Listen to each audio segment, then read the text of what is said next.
Today's video is going to be a question and answer video.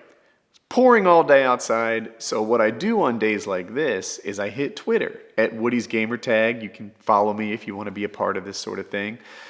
And I ask you for video questions. So here are some of the video questions that I got from you guys. If you could have any guest on PKA, who would it be and why? Any guest on Painkiller already? People have heard me say this before, Joe Rogan, but I think I'm going to expand on why.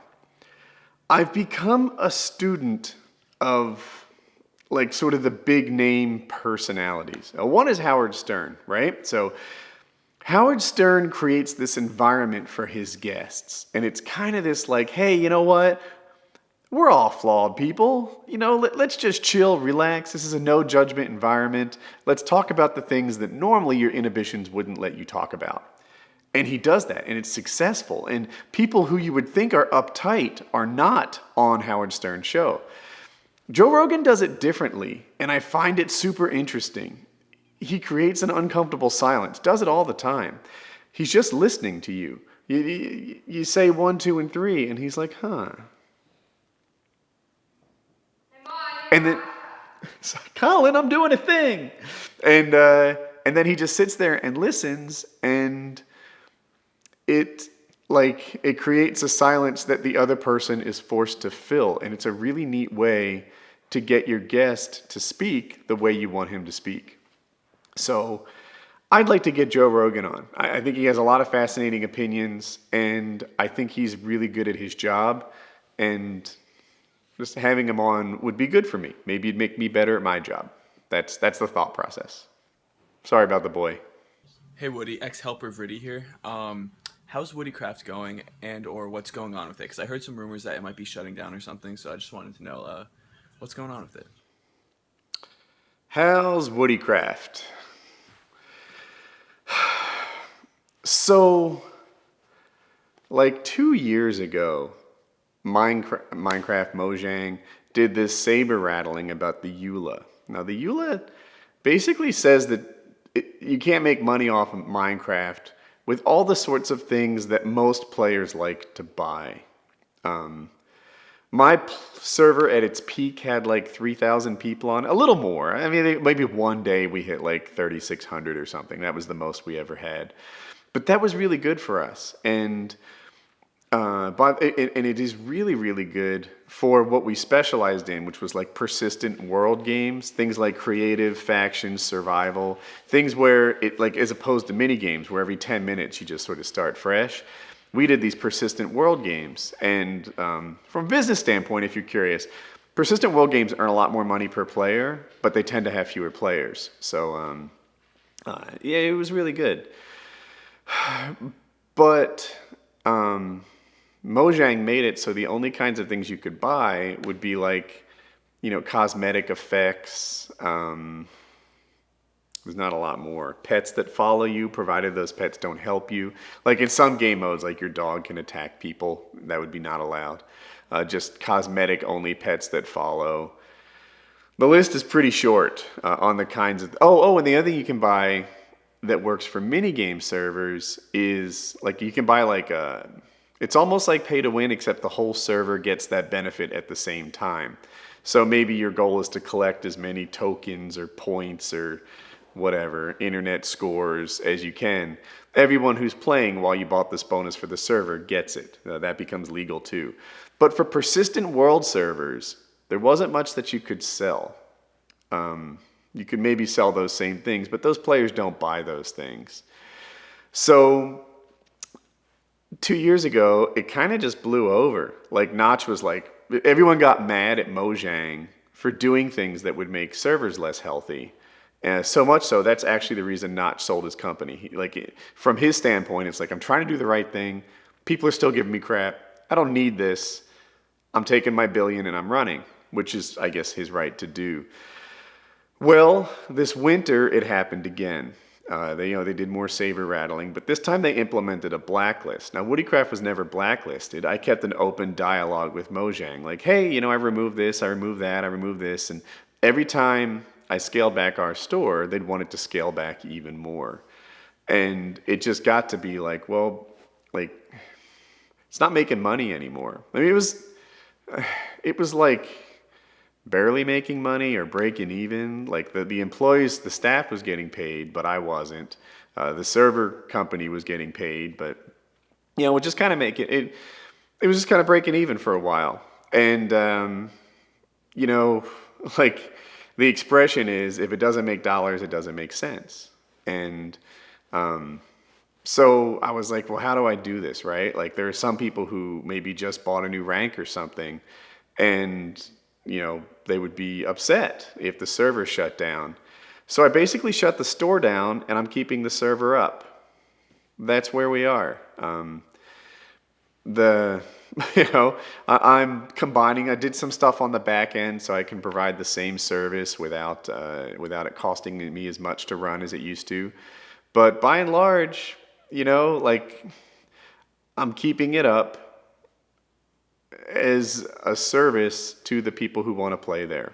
And that's where it is. Will WoodyCraft shut down someday? Yeah, someday. I don't know when that is. I've had other people offer to like start it back up and run it. That's a thing we might do. Like one of my favorite guys, though, he was 17. And my experience, like with someone who has to be a student first, is that the kind of server that WoodyCraft is requires someone who can be, support first. A student first guy, it might not be a fit. So right now, I'm just keeping WoodyCraft up, trying to do right by the people who bought stuff there. I suspect what's going to happen is naturally players are going to sort of stop playing. I see it in my comments all the time. They're like, oh, I didn't realize WoodyCraft shut down. I haven't been there for ages. It's not even shut down. It's still there. All the things are there that ever were. But, I'm just keeping it up, making sure that I didn't rip off people who bought things. I know if I bought like a game or something and then a month later it was shut down, I would feel like I got robbed. And that's not who I want to be. So that's where WoodyCraft is. I'm keeping it up so that everyone who spent money gets their value worth. And I guess in my wildest dreams, when it eventually closes, if it eventually closes, it could go in other directions, like other people could want to run it, or I could sell it to someone, I don't know. But if it eventually closes, I hope that everyone's kind of finished, Like if they shut down COD 4 right now, I guess I'd be bummed, but the truth is I haven't played it in 2 years. I hope it's a situation like that. So that's that's the truth. That's the truth. Minecraft changed their EULA in such a way that the servers like mine don't do what they used to do. So there it is. Hey, Woody, big fan. Okay, what do you think is the biggest problem facing our country right now, and which of the two candidates do you think is best suited to fix it? Huge question. Wow. So, all right. The biggest problem that I think that America is facing right now is globalization, right? And I feel like it ties into Brexit. It ties into America. The world is getting smaller. That's just the scoop. Manufacturing companies are taking their manufacturing and they're sending it out of America. Companies that have IT staff or they have, there may be programming tasks are finding guys in India or China or wherever, Brussels, it doesn't matter. Anywhere but the US, it seems, and hiring guys from there. Or they take H-1B visa guys and bring them into the country and pay them lower rates, and that whole thing is super crooked. But it's super crooked because H-1B visas are supposed to be people who have skills that you can't find locally, and that's not the case. They're really just inexpensive labor that they import, much like farmers do to do their work too. So, the answer of who's best to solve the globalization is only a problem for the countries that have money, right? Countries like America, countries like England or UK, or you guys have a really funny system with that. But it's only a problem for countries where the money's draining out of. Globalization is not a problem for China. Globalization is not a problem for India. They're the beneficiaries of this outflow from what used to be the first world countries to the other ones. Now, the question is, who's best able to solve this? I don't know the answer. That's the challenge. Like, you might say, close the doors. Close the doors, and that's kind of Trump's plan. He's like, we're making all these plans where there's free trade, where I can sell to you and you can sell to me, but I don't know if we've ever like won one of these deals. Like if you look at NAFTA, a lot more goes out from the US to Mexico than comes in from Mexico to the US. Like that's the deal. I sound like I'm supporting Trump right now, but the reason he says he can get Mexico to build that crazy wall of his is that Mexico won NAFTA so big, he's like, hey, I'll renege on that deal unless you do what I want you to. When you look at any of these things, CAFTA or all these deals, the TPP that they're talking about, the Transatlantic Trade Partnership, if I'm messing it up. Typically in these deals, America loses. You know, we ship a lot more money out of the country than into the country. So if you were to listen to Trump, he'd say, let's undo these deals. Let's stop it. But it's not always that simple either. You can't just put your head in the sand and assume that everything is going to be okay. That is the model that the Soviet Union followed, right? And when they finally dropped the Iron Curtain and you looked at what happened in a non-competitive nation, their cars looked like they were from the 50s. Their tractors, their farming practices, everything about their manufacturing was out of date and laughable by our standards. Why was America so sharp? Because we competed on the global stage. So, what do you do here? You know, I feel like there's this unavoidable global standard of living that's going to level, right? So guys who had weak standard of livings, like in India, they're rising, they're shooting through the roof, they're doing great. Guys who had great standards of living, like the UK and America, dropping.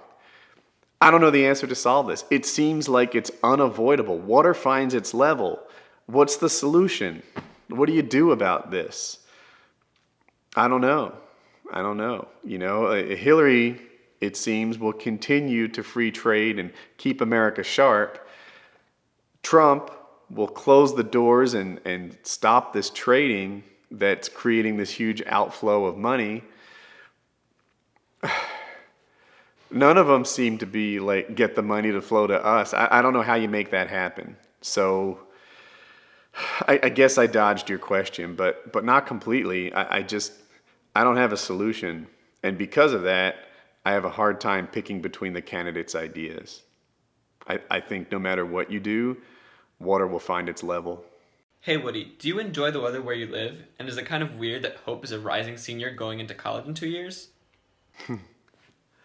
I usually enjoy the weather where I live. Some of the days, like especially when I'm like training to fly, I'm like, seriously? It's like 97 degrees. The sun is just boiling. I'm exaggerating. It could be 92 degrees. It's just hot.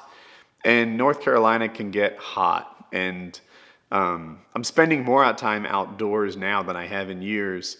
And I don't know. I don't know that there's a climate that is always perfect, though, where I'd want to live more. You know, like it's like, hey, LA's always perfect. Right, but that would be a very different lifestyle for me. I wouldn't be able to have a home like this in LA, so trade-offs.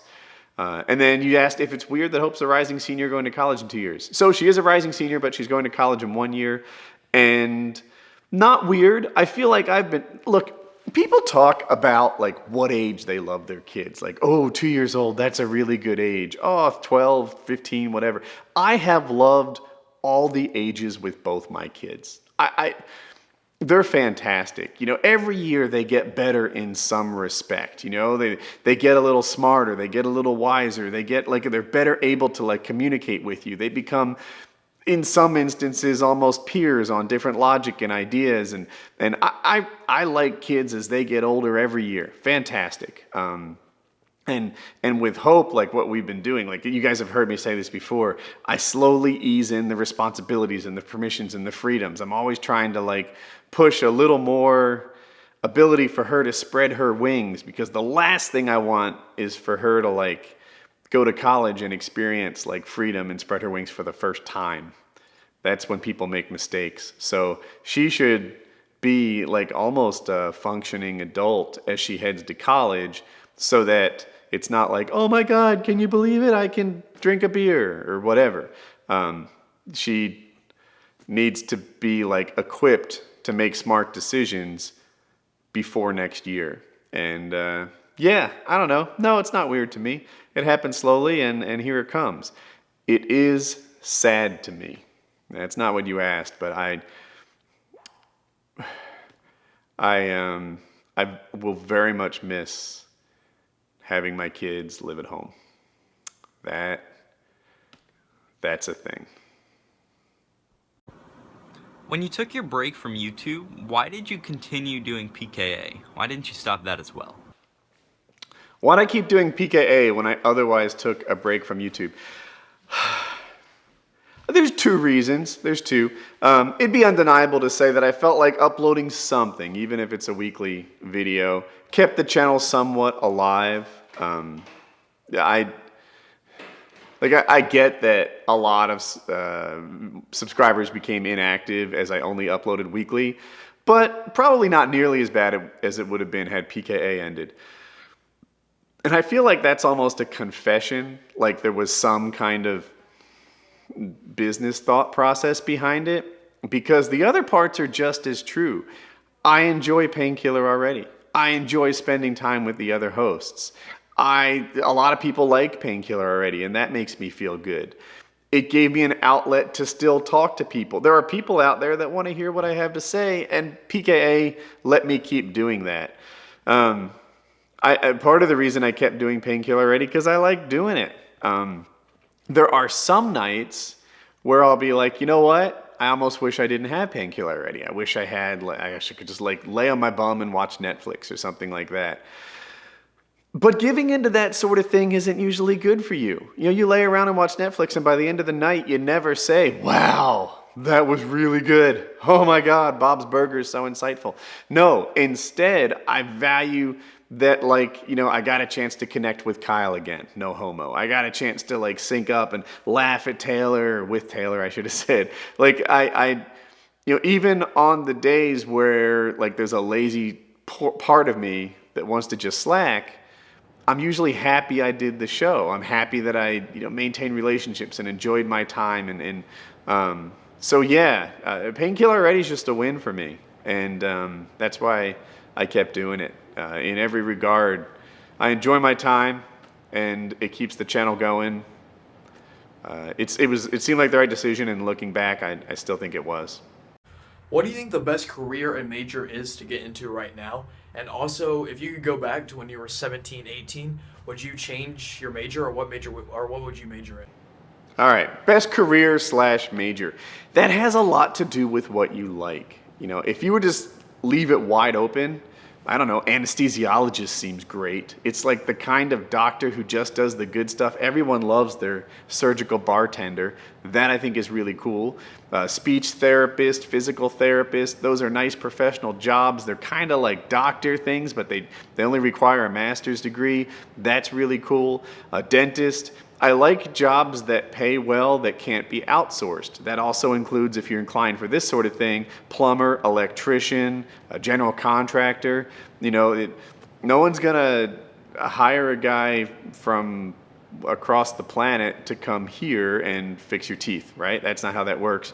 You go to a local professional, and you know, I talked about globalization. Well, I don't know how I've edited this. I might change the order, but I may in this video. I think I talk about globalization.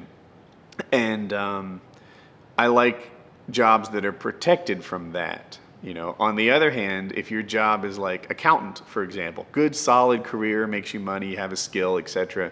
I can totally see a world where people in other nations are learning GAAP, right? Generally accepted accounting principles, GAAP, GAAP,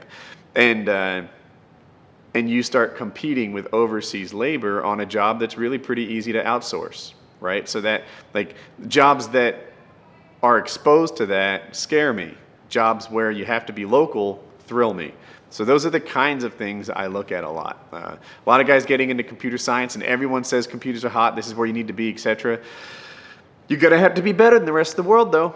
Like, keep that in mind. The only reason I would pay an American salary, not me, but like the companies would pay American salaries for a computer programmer is if that guy is, 5 times better than the guy I can get for 1/5 the price. That's how that works, kind of. I could go into project management, but if you go into a job where you can be outsourced, then you need to be pretty freaking special at it. That's the scoop. Hey Woody, what was your favorite part of Game of Thrones season 6 finale, and what do you expect to happen in season 7? Game of Thrones talk. So, it's funny. I take a lot of heat for my opinions on Game of Thrones, and mostly it's because they say I don't get it. I say I require a higher level of proof, right? Like, they're obviously building Bran up to be this like really important character. I wouldn't be surprised if Bran's only role was uncovering R plus L equals J, and then he tells the world, and that's kind of what he did. Is he going to kill all the White Walkers like Lord Sauron did in Lord of the Rings with 50 at once with the sword or the magic or whatever? I don't know. They build him up as a major character, but we've seen that before. We saw it with Ned Stark. We saw it with Robert. Did I get his name wrong? His son. We see lots of main characters actually die in the show, or people you thought were main characters. So, when they say, oh, magic's going to be huge, I think, so far, John came back to life. I get that's kind of huge. But, until just recently, magic was a lot of it just... It wasn't as important as armies, for example, or gold. That might change over the next 2 years. Dragons are becoming a bigger deal. Magic, Jon Snow's coming back to life. And of course, we've had some kings killed with magic with Melisandre. But anyway, I like Game of Thrones, but I watch it with this I don't believe you kind of eye. And I feel like that gets misunderstood a lot. My favorite part in season 10, when Tommen jumped out the window, spoiler by the way, I didn't see that coming. I thought he might have died, but a lot of what happened in the finale was like a checklist of all the things you were waiting to happen. And my normal complaint for Game of Thrones is that nothing happened.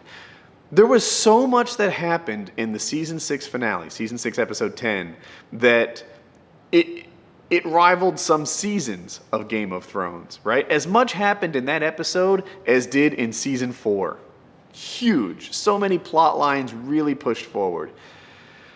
Almost too much. I'm like, I don't know. They didn't let the meal cook quite to me. It was just like, let's check all the boxes. R plus L equals J. Cersei blows up Westeros. Dany gets her dragons and sails across the sea. Arya's an assassin. Am I missing anything? I probably am. Just they checked every box in season 6, in the finale, and I'm like, man, that, you didn't really let it cook, like Tyrion, a whole season of him was traveling to meet Dany, right? That took a season. And then Varys, bounced back and forth. Now, I know that it took time in real life, but in the show, that wasn't a story at all. Suddenly they're traveling back and forth like they've got teleporters and there's nothing to be told there. They just, I don't know. They gave you everything that you expected to see in that episode, and I'm like, man, I wish that it was cooked properly instead of just, like they turned a box upside down and all the plot fell out, and now you've got it at one time. That's how I feel about that. What do I expect to see in season? Oh, I have a thing. I would have changed a thing. They made it so that there's no more trial by combat. And because of that, Cersei's hand was kind of forced to blow up Westeros. Wouldn't it have been cool if there was trial by combat? Cersei chose the mountain, the Sparrow chose Tommen, and then they forced Cersei to be a monster or not. Hey, are you going to have the mountain kill your son to save your skin? I would have liked to have seen that play out, where any moment she yells stop or not, where she sheds a tear as she, by proxy, kills her own kid. That would have been a better plotline, I think, than blowing up Westeros, but that's just me. What do I want to see next season? I guess huge battles. I don't know how we're going to get 2 years. I guess I want to see more White Walkers. That's the thing. White Walkers have just been looming as a shadow for 6 years now, and I'd like to see them actually get involved in the plot. And I want to see Dany and her masses actually do some fighting. Where it matters on the right side of the sea. So that's Game of Thrones talk. Hey Woody, it's Cody with the K, longtime fan since the Modern Warfare 2 days, and I want to know, how are you doing? Like, how are you really doing? I hope it's fantastic, but I just want to know. I like that question. I sometimes ask it myself, right? Like, how you doing? I'm fine. No. I care about you. How are you really doing? Tell me. And yeah. So I have this feeling that everybody's has like a natural stress level. Some people are just stressed out all the time. They won't stop. Some people, nothing ever bothers them, right? They're just hippie cool every day, all day. Doesn't matter. I've told this story before. So in Fast Forward, I had a coworker. He was a huge Rams fan, and he would get like stressed out over who they're drafting, how they're doing, whether they're winning, whether they're losing. And then later in his life, the Rams were put kind of in their proper quadrant, and he had a wife and a kid, and it was like those were the things, and career, and like as he worked through things that kind of matter more, his stress level stayed the same. His wife had cancer, right? Stress level still the same, high, but just everything else sort of fell into their proper boxes. So how am I doing? I guess I'm kind of normal me. I worry a lot. I think I worry maybe more than I let on. I've had nights where I worry about how I'm going to pay the mortgage, and I haven't had a mortgage for years. I just, I'm kind of a guy who is always, working hard to make sure that things are going to be okay, even if things are obviously going to be okay. The big pieces are in place. Like, I have a really great relationship with my wife, my daughter, and my son. That's a big one. Our finances are pretty good. That's a big one. I'm happy about that. I don't know. Like, all the big stuff is going well. Stupid little things. I can't even talk much about it, but we're not going to get a pool this year. So that's we did. I think the two of us decided it was better to just sort of end that before anything happened. So that's a thing. I think I'm gonna fly tomorrow. That's a thing. I am not immune to the idea that this could be dangerous behavior, and I don't know. Like, I've been dying to fly, right? Let me at it, hold me back. And then when it was time for me to fly 2 weeks ago, I was getting a little cold feet. I wasn't entirely disappointed that the wind picked up too much and I couldn't fly. This time, I don't know. We'll see how this goes. But I think I'm going to fly tomorrow morning. And that is both exciting and terrifying. Hey Woody, so the real question is, how come they haven't liked the video? Maybe a comment? Subscribe? Oh, and how come you're not showing them this shameless plug? You should be. I watched that tweet like 5 times before I realized he's not talking to me. He's talking to you. He's telling you to like, comment, and subscribe. Like, I didn't even get it. I'm sharp as a marble. Yeah, so I guess you can answer the question why you haven't liked, commented, and subscribed. I don't know. I think he's giving me the hookup, right? I guess he's giving me an excuse to ask you to do that. So I'm going to keep his promo in there and check him out if you're interested in finding a new YouTuber. I don't know. I've talked about this before, like with the knife guy. I don't know. Probably a lot of guys didn't see that video, but I'm just trying to give back a little, right? Support the guys who support me, and best of luck. Hey Woody, what would you say your most memorable moment has been so far on Painkiller already? My favorite all time. You know, a lot of like when I go back and I watch like the funniest parts of Painkiller already, sometimes to me anyway, like they're not that funny. They were just funny because they were funny in the moment and I was laughing. When we tricked Kyle into those bench presses, that was the funniest thing. I think it might be my favorite PKA moment, at least off the top of my head. Like he was saying, I think he could bench some amount. I don't know what it was. Whatever. Call it 200 pounds. I don't care. And we're like, no, it looked like you were using your chest. And Wings' trainer, Drew, was there. And we were like, you're using your legs. And we got him to like bench press with his legs up in the sky. It was the greatest. It was great. You asked me, that's off the top of my head, my favorite moment or most memorable moment on PKA thus far, messing with Kyle on the bench press. So Woody, I got a question. You ever think of doing a drinking episode for PKA, except you pull a Cersei and have somebody else drink for you? Like have a guest to drink for you? It's an idea. I mean, I just think it would be hilarious to see somebody else come in, have to just get egregiously hammered, and because you said so. Oh yeah, by the way, like my camera? I like it.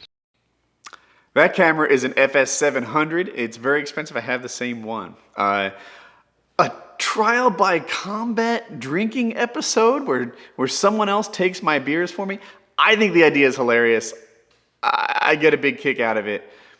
I also think the fans will just hate me for it. Their thing about the drinking episode is they like seeing the hosts suffer, I think, and that's really what it's about. If we just have a normal episode and shit, and poor fans by proxy have to drink too much, it's